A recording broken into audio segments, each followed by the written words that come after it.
Reno and her husband Daniel have come back after having the last season off, left after season 6 because they had some disputes with the network. So this is them finishing it off to how they wanted to sort of finish the series off the first time. Basically, there's a few stories. There's Rory, who's the Alexis Bledel character. She's sort of drifting a bit. She's still doing her journalism, but she's...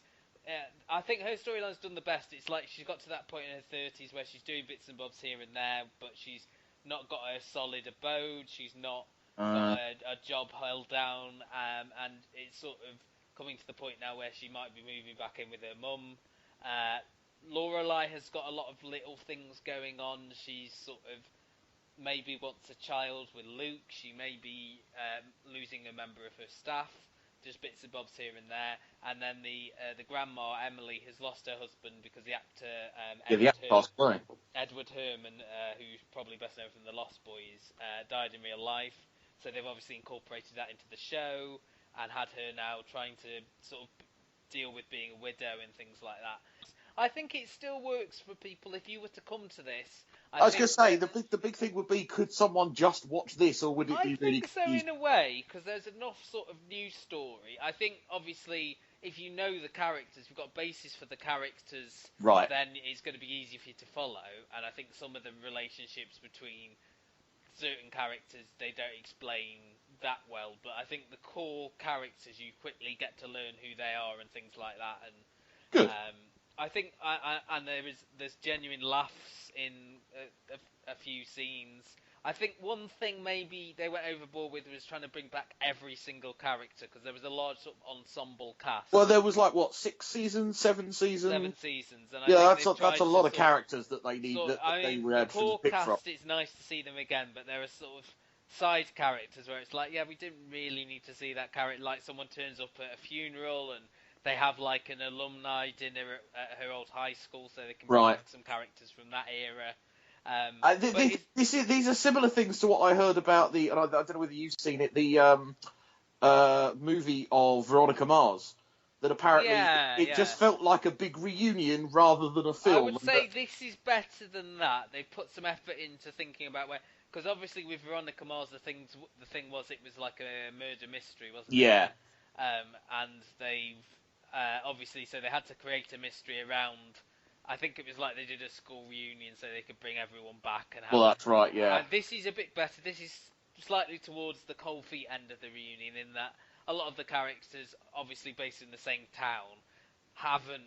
So there's not that need to reunite people. Yeah. They've already retained all these relationships and things like that. So it's good. I think as a fan, I'm really enjoying it. I'm not sure, as I say, if someone coming into it fresh would enjoy it. I would say, pick up the prior seasons. To you, Gary, because last time we talked, obviously, on the List podcast, you said you'd watched up to season 4. What I would possibly say would be watch the last 2 episodes of season 4 again, not start at the start of season 4. Right, that does seem a bit like excessive, but I'm thoroughly enjoying this, and we'll probably return to it after this podcast.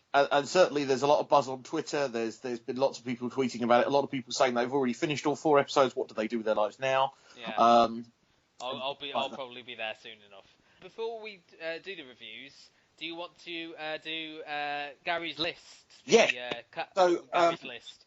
Gary's list. Whilst I was waiting for the results of the polls that both Luke and I put up. Do you want to just fill people in if they missed if they skipped the List podcast?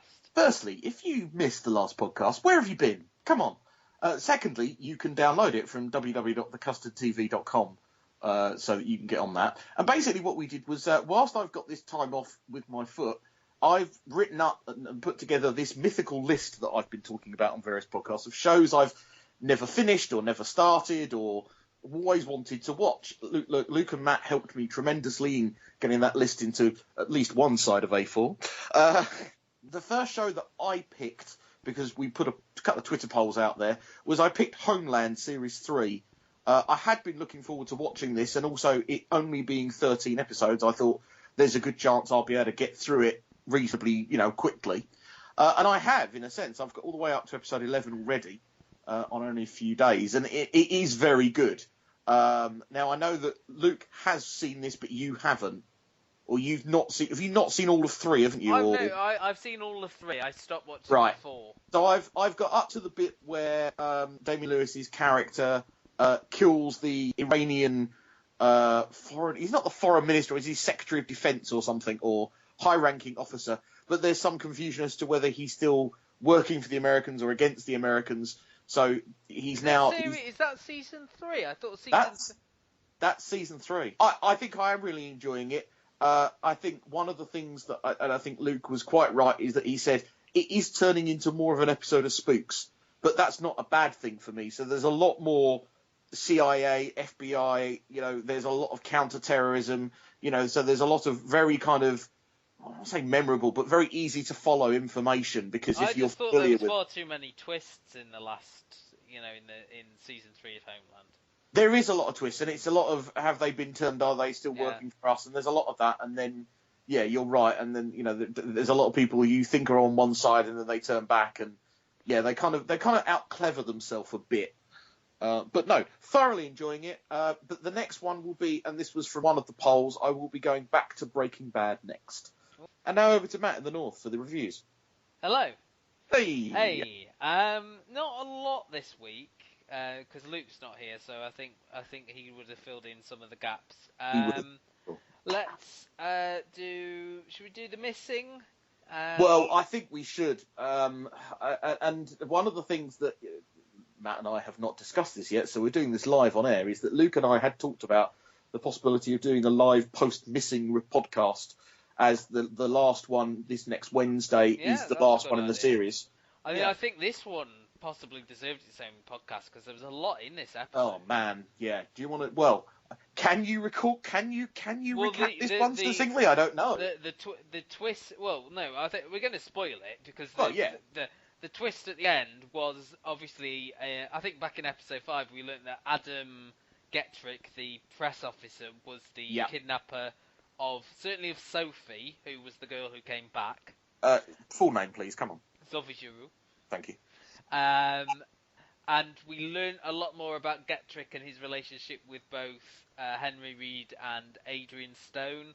I just love the first sort of 20 minutes of this episode where they sort of had the balls to do a flashback to 1991 Iraq. Yeah, but this show is not scared in going backwards and forwards with time at all. But especially featuring sort of characters who were sort of secondary.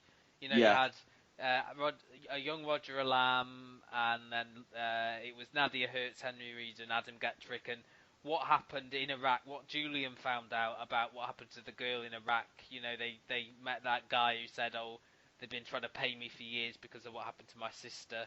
Yeah. You saw that in sort of its full glory. You learn about Gettrick's sort of, his odd obsession for young girls, and and we also got some gaps filled in about the sort of deterioration of the relationship between David Morris and Keeley Hawes. We also now know why Sophie Giroux said to the Roger Allen character, "How can you live with what you did?" Yeah.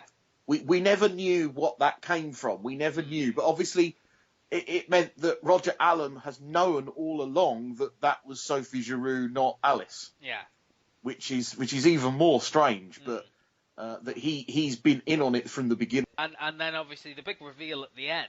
Yeah. We weren't sure. Obviously we knew that that the girl who came back wasn't Alice.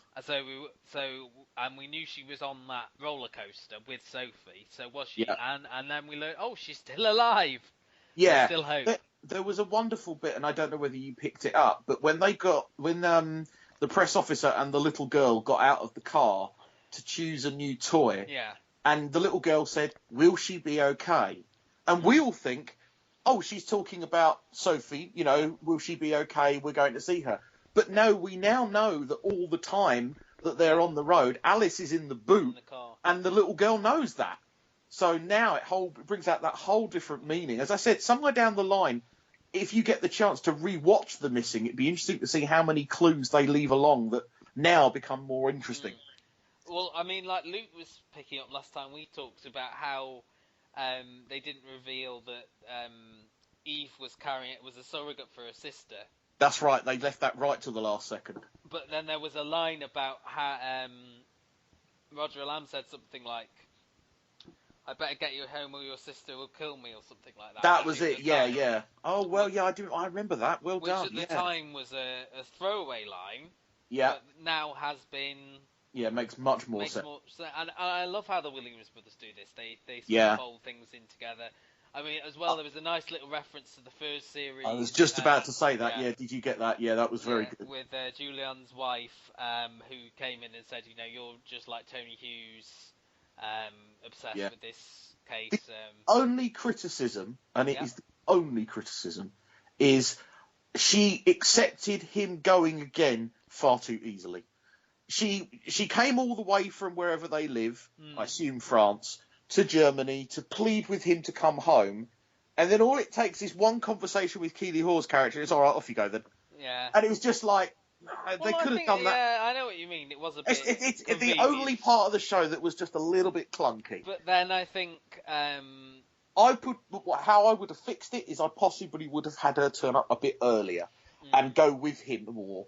And sort of try and stop him. And then it's like, oh, I really can't do this anymore. You're going to have to do this on your own. Off you go. Whereas it more felt like, oh, okay, I've come all the way in because we want to keep this character in the show, but we don't know what to do with you. And, whatever. So, I don't know. The other part of the storyline, I suppose we should say, is it's also been revealed that Keeley Hawes was about to dob her son in as the bloke that actually beat up Roger Allam's character. Not with those weird twins. Yeah, with the weird Nazi twins. What would you say are the big questions that you've still got about the story, and where do you think?